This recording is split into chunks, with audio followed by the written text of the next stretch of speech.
DPO Gujarat Syed Ghazanfar Ali Shah की ज़ेर क़यादत Gujarat police का जराइम पेशा अनासर के खिलाफ ऑपरेशन जारी। ज़िला भर में कार्रवाइयों के दौरान एक मुलजिम इश्तिहारी समेत 10 मुलजिमान गिरफ्तार।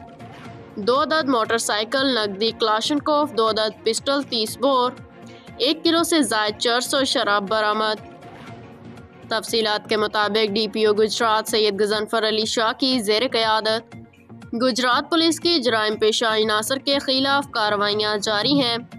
SHO थाना कड़ियावाला इंस्पेक्टर लियाकत हुसैन ने अपनी पुलिस टीम के हमरा कार्रवाई करते हुए चोरी की वारदातों में मुलव्विस मुलजिम तहजीब वल्द अशरफ सकना कड़ियावाला को गिरफ्तार कर लिया। मुलजिम के कब्जा से 2 अदद मोटरसाइकिल और नकदी 10,000 रुपये बरामद कर लिए गए। SHO थाना इंडस्ट्रियल स्ट्रीट फेज़ 2 ने अपनी टीम के हमरा मनशियात फरोश के खिलाफ कार्रवाइयाँ करते हुए 2 मुलजिमान को गिरफ्तार कर लिया।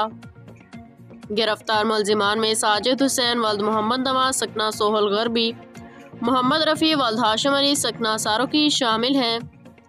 मुलजिमान के कब्जा से चर्स, 24 बोतल शराब और वेटिक बरामद कर ली, जबकि थाना गिलियाना पुलिस ने कार्रवाई करते हुए मनशियात फरोश एहसान इलाही वल्द मोहम्मद अकबर सकना बहरवाल को गिरफ्तार करके मुलजिम के कब्जा से चर्स बरामद कर ली। थाना मंगोआल पुलिस ने कार्रवाई करते हुए मुलजिम इश्तिहारी कैटेगरी B तनवीर अहमद वल्द गुलाम हुसैन सकना चगुल को गिरफ्तार कर लिया।